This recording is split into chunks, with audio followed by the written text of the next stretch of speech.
Hello बच्चों, आज की कक्षा में आप सभी का बहुत स्वागत है। आज हम लोग स्पर्श भाग 1 का पाठ 3 एवरेस्ट मेरी शिखर यात्रा के आगे का अंश, आगे के प्रश्नों के उत्तर करेंगे। सबसे पहले जो हम लोगों ने पिछली कक्षा में छोड़ा था, यानी कि पाँचवें प्रश्न का थोड़ा सा अंश छूटा हुआ था, उसको पूरा करते हैं। इसमें जो है ये पूछा गया था कि एवरेस्ट पर चढ़ने के लिए कुल कितने कैंप लगाए गए थे। ठीक है, तो हम लोगों ने ये देखा था कि पहला कैंप लगा था बेस कैंप, जो कि काठमांडू से शेरपा लैंड में लगाया गया था। पर्वतीय दल के नेता कर्नल खुल्लर यहीं रहकर एक एक गतिविधि का संचालन कर रहे थे, और उपनेता प्रेमचंद ने भी हिमपात संबंधी सभी कठिनाइयों का परिचय यहीं पर आकर के दिया था। ये था पहला। और दूसरा था एक कैंप 1, यह हिमपात से 6000 मीटर की ऊंचाई पर था। ठीक है, ये हिमपात से 6000 मीटर की ऊंचाई पर था। और यहाँ पे ये बता रहे हैं कि यहाँ हिमपात से सामान उठाकर कैंप तक कैसे लाया जाए, इसका अभ्यास करवाया गया। तीसरा था कैंप 2, जो कि 16 मई प्रातः सभी लोग यहाँ इस कैंप में पहुँचे थे, और जिस शेरपा की टांग टूटी थी उसे स्ट्रेचर पर लिटाया गया था। यहाँ ये था। और कैंप 4, इसके बाद कैंप 3 चौथे नंबर पे था। यह लोथ से पहाड़ियों के आंगन में स्थित था। यहाँ नायलॉन के बने तंबू में लेटिका और उनके सभी साथी सोए हुए थे। इसमें 10 व्यक्ति थे, और रात में 12:30 बजे यानी 12:30 में एक हिमखंड आकर गिरा। यहाँ तक हम लोगों ने कर लिया था। अब हम लोग करेंगे पांचवा, यानी कि कैंप 4। ठीक है, आगे का अंश लिखेंगे। उत्तर 5 का शेषांश करेंगे।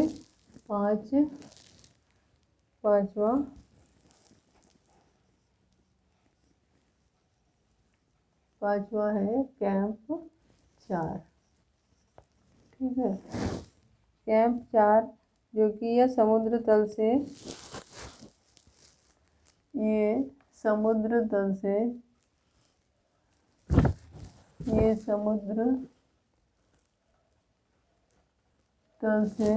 7900 मीटर 7900 मीटर ऊपर था।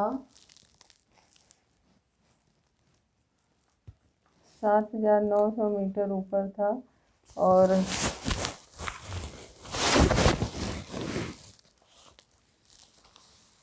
7900 मीटर ऊपर था। अब यहीं से साउथ कैंप और यहीं से साउथ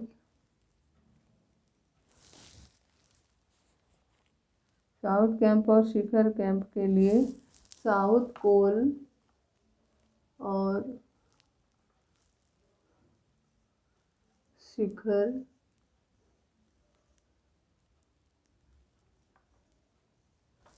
यहीं से शिखर कैंप के लिए चढ़ाई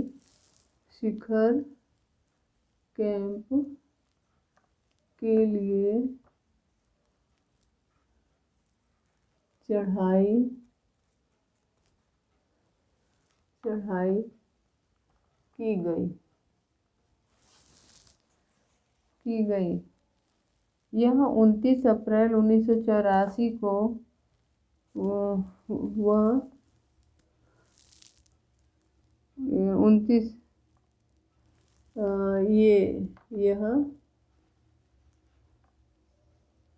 29 अप्रैल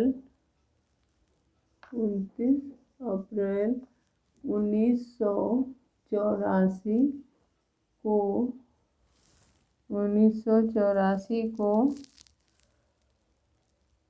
29 अप्रैल 1984 को अंगदोर्जी लोब्सांग और गगन बिस्सा ने लगाया था। अंगदोर्जी अंगदोर्जी, लोपसांग, लोपसांग और अंगदोर्जी, लोपसांग और गगन बिस्सा ने और गगन बिस्सा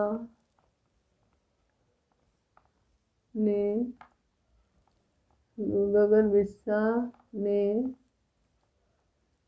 लगाया था। ठीक है, गगन बिस्सा ने लगाया था। अब छठा है साउथ पोल कैंप। छठवां पॉइंट है साउथ पोल कैंप। ये है आपका छठा। ये कैंप 4 जो है ये 5वां था। ठीक है, अब साउथ पोल कैंप, यहीं से अंतिम दिन की चढ़ाई शुरू हुई। यहीं से अंतिम दिन की चढ़ाई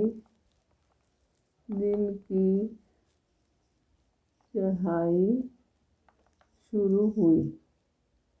अंतिम दिन की चढ़ाई शुरू हुई।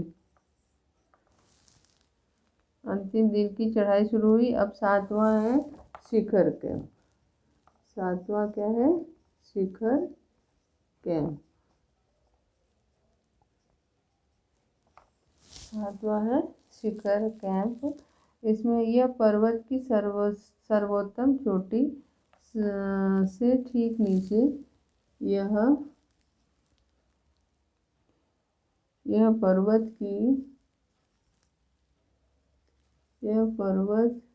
की सर्वोच्च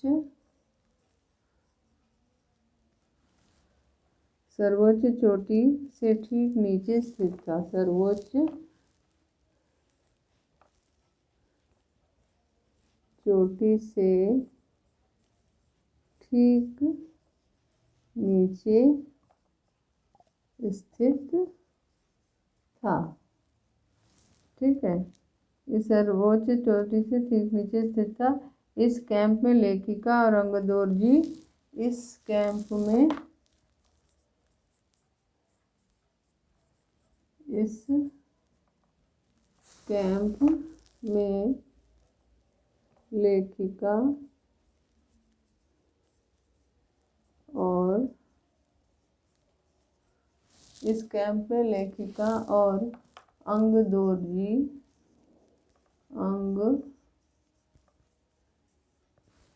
लेखिका और अंगदोर्जी केवल 2 घंटे में पहुंच गए।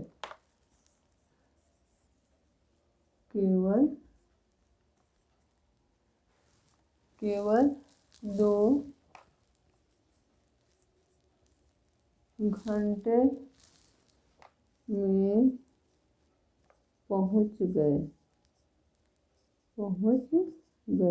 ठीक है, अब ये इस प्रश्न का उत्तर समाप्त हुआ।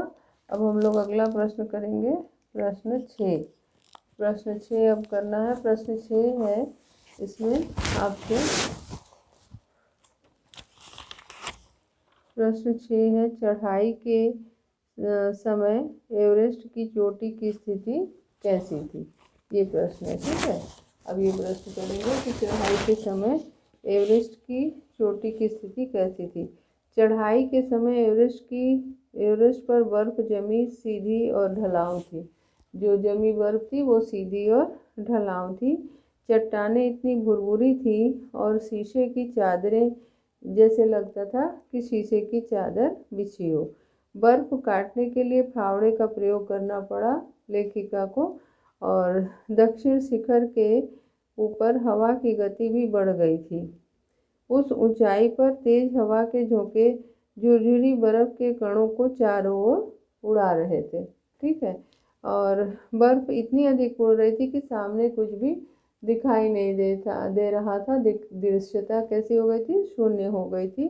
और ये बता रहे हैं कि यहाँ अपने आप को स्थिर रखना बड़ा ही कठिन था, इसलिए उन्होंने फावड़े से बर्फ को काटकर थोड़े से अपने टिकने योग्य जगह बनाई। अब हम लोग ये प्रश्न करेंगे, ठीक है। आइए हम लोग अब इसका 6वें वाले प्रश्न का उत्तर लिखते हैं। 6वां वाला प्रश्न क्या है कि चढ़ाई के समय एवरेस्ट की चोटी की स्थिति कैसी थी, ठीक है। अब इस प्रश्न का उत्तर लिखते हैं। चढ़ाई के समय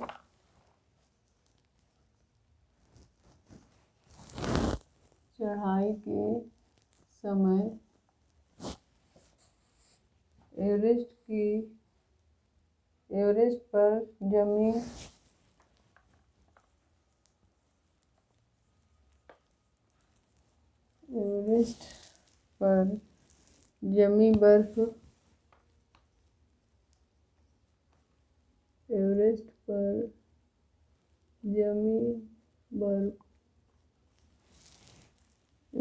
पर जमी बर्फ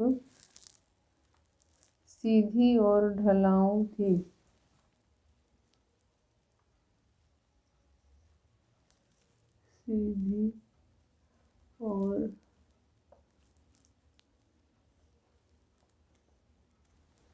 सीधी और ढलाऊ थी। चट्टानें इतनी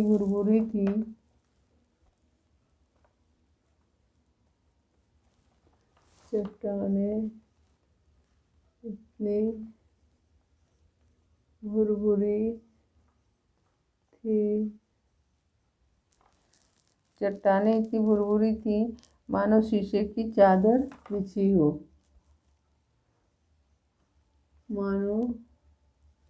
शीशे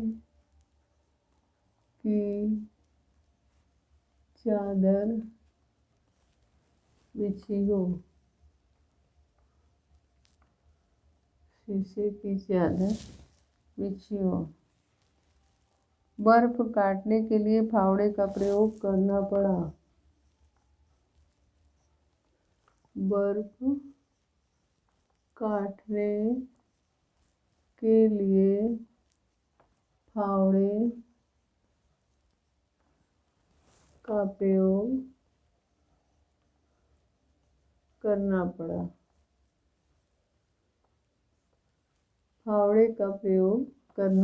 पड़ा। ठीक है। अब क्या है कि दक्षिण शिखर के ऊपर हवा की गति बढ़ गई थी। दक्षिण शिखर के ऊपर हवा की गति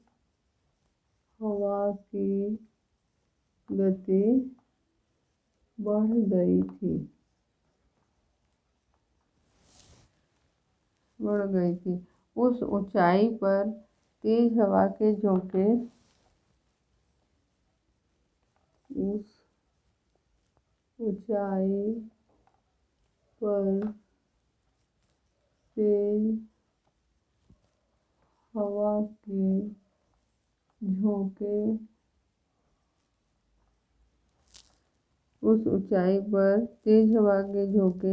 झुरझुरी बर्फ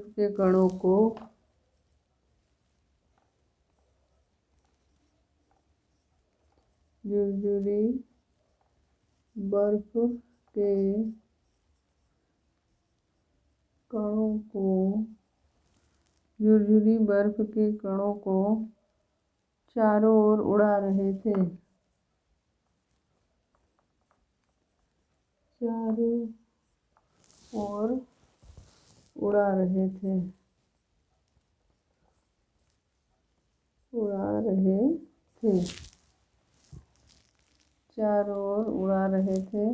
बर्फ इतनी अधिक थी कि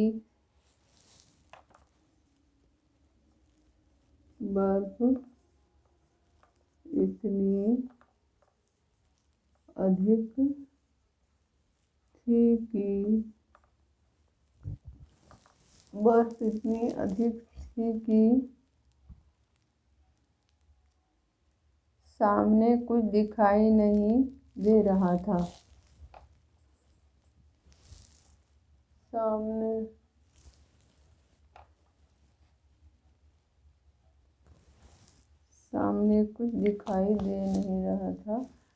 तो हम आगे का लिखते हैं ऊपर।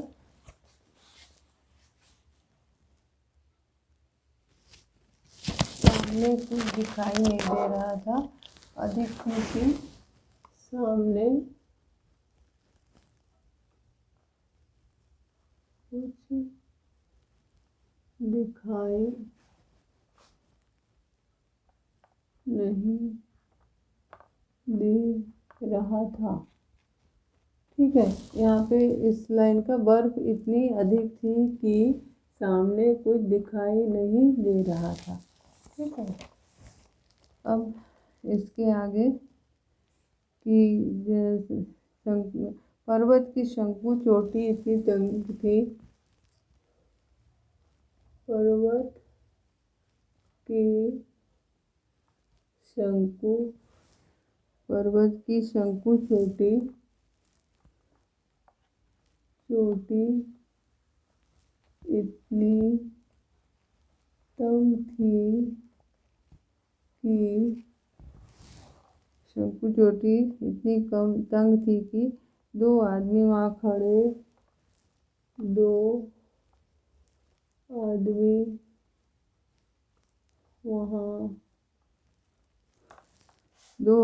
वहाँ खड़े नहीं हो सकते थे।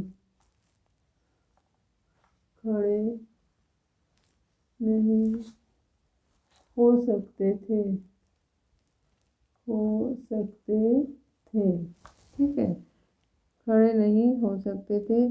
ढलान सुरक्षा की दृष्टि से खतरनाक थी। सुरक्षा की दृष्टि से ये स्थान खतरनाक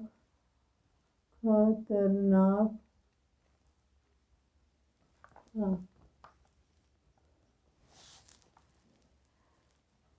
इसलिए वहाँ अपने आप को स्थिर खड़ा रखना बहुत कठिन था।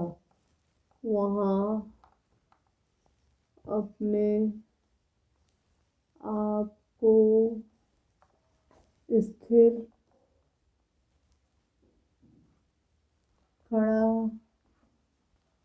खड़ा रखना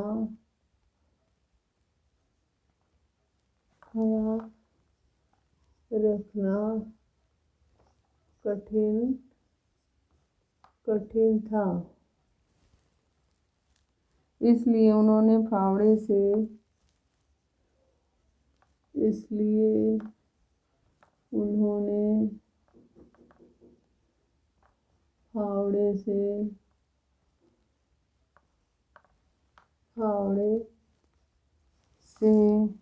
बर्फ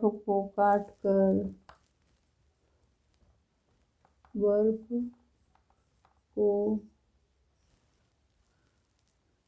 काट कर अपने टिकने योग्य स्थान बनाया।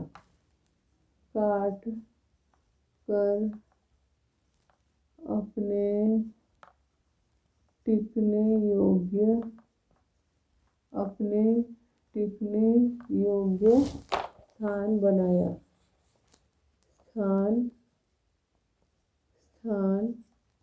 बनाया। ये है आपके छठे प्रश्न का उत्तर। अब समाप्त हो गया। अब हम लोग सातवें प्रश्न का उत्तर करेंगे। ठीक है, सातवें प्रश्न का उत्तर इसके बाद करना है। सातवां प्रश्न है कि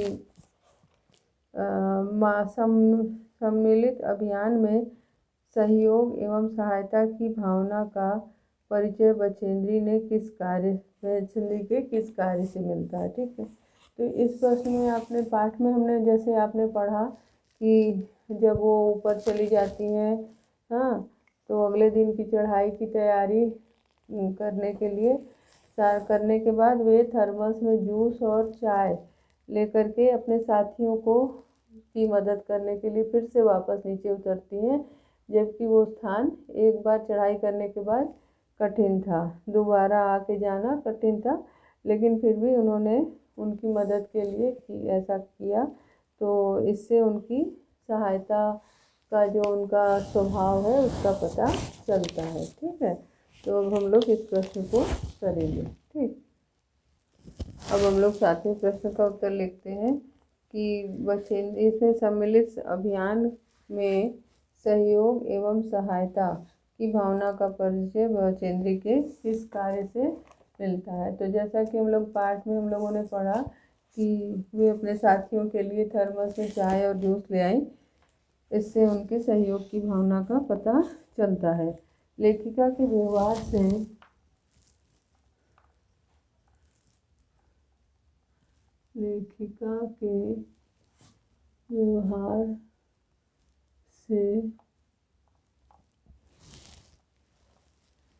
सहयोग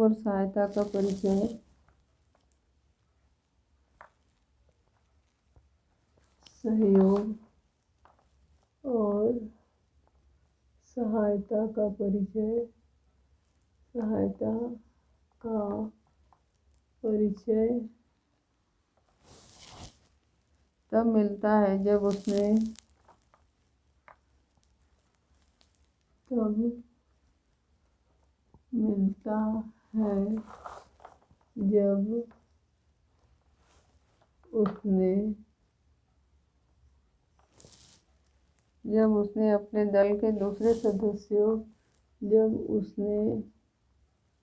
अपने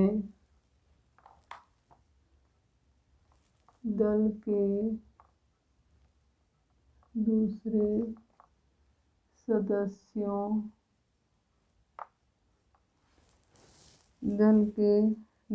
सदस्यों की मदद करने का निश्चय किया।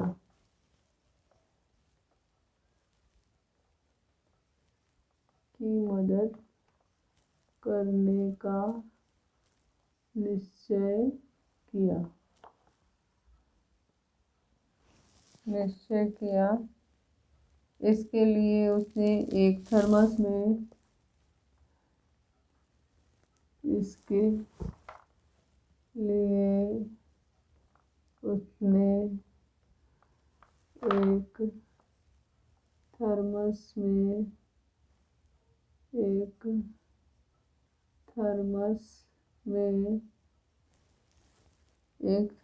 में जूस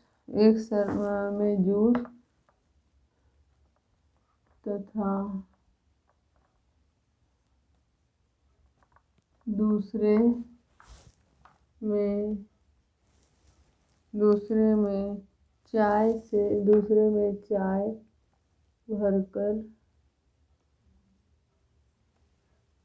में चाय भरकर बर्फीली हवा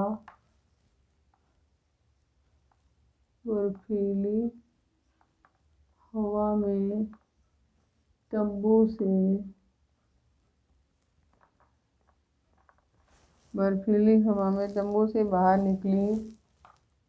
से बाहर निकली और नीचे उतरने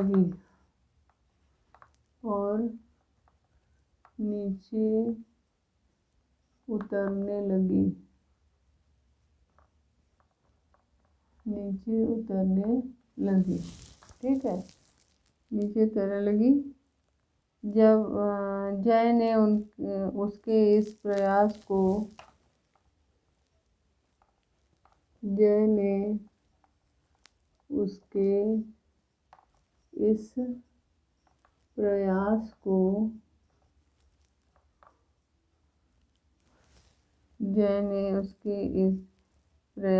को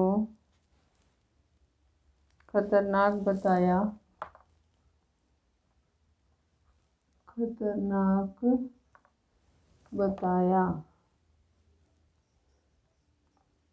तो बछेंद्री ने जवाब दिया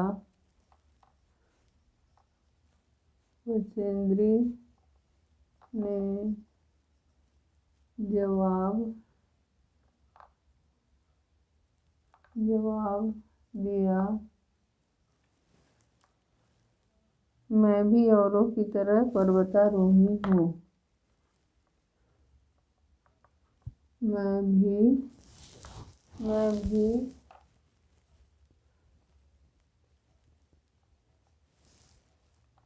भी औरों की तरह पर्वतारोही हूँ,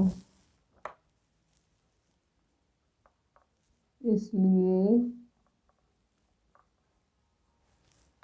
मैं भी औरों की तरह पर्वतारोही हूँ, इसलिए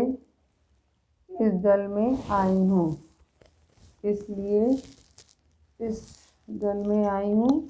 और इसके बाद ये कहती हैं इसलिए इस दल में आई हूँ, इसलिए मुझे अपने दल के सदस्यों की मदद क्यों नहीं करनी चाहिए। यहाँ पे ये अंश इसका है, इसको जो है इसलिए के बाद का अंश ऊपर लिख दे रही हूँ। ऊपर नीचे जगह नहीं है तो इसलिए ऊपर लिखना पड़ेगा। इसलिए इस दल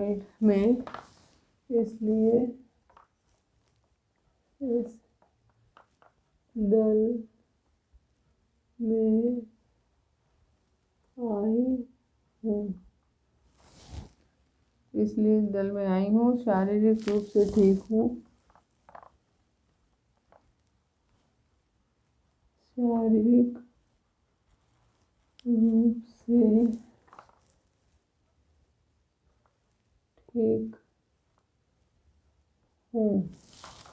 शारीरिक रूप से ठीक हूँ, इसलिए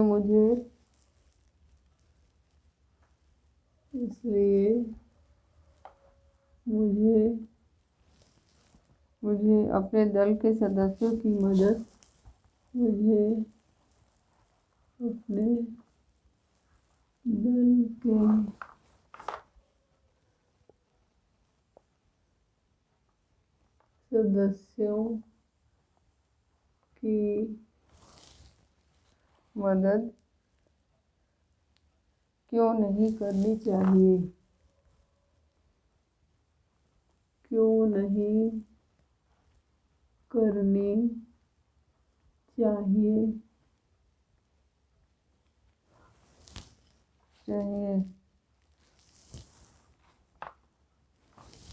क्यों नहीं करनी चाहिए।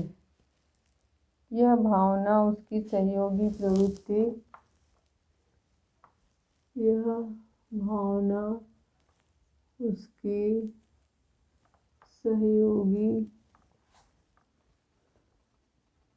प्रवृत्ति को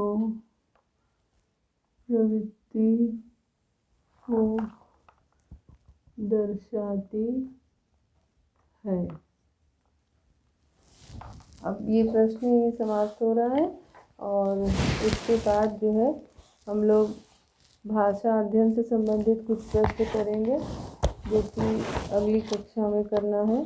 अभी फ़िलहाल इसके आगे का अंश थोड़ा सा चर्चा इसके आगे के अंश की करूँ। इसके पश्चात हम लोगों को पाठ के कुछ आशय समझने होंगे, जो कि ये यहाँ पे पहला आशय है कि एवरेस्ट जैसे महान अभियान में खतरों को और कभी कभी तो मृत्यु भी आदमी को सहज भाव से स्वीकार करना चाहिए।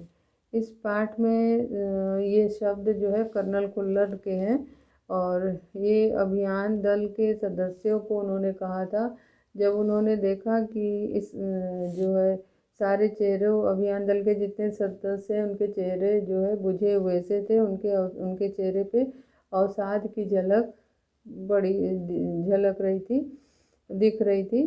तो उन्होंने ऐसा कहा था।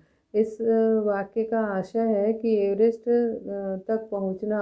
पर पहुंचना एक महान अभियान है ना। और इस अभियान में ऐसे अभियानों में खतरे सामने आते रहते हैं। कभी कभी किसी सदस्य की मृत्यु भी हो जाती है। तो इसमें कदम कदम पर खतरे आते हैं, जान जाने की नौबत आ जाती है, जान को खतरा रहता है। यदि ऐसा कठिन कार्य करते हुए मृत्यु भी हो जाए तो इसे एक स्वाभाविक घटना के रूप में लेना चाहिए। इससे घबराना नहीं चाहिए। बहुत इसके लिए मतलब चिंता नहीं करनी चाहिए, दुखी नहीं होना चाहिए, क्योंकि ऐसे महान अभियानों में ऐसी ऐसी घटनाएं होना संभव है। धन्यवाद। शेष अगली कक्षा में पढ़ेंगे हम।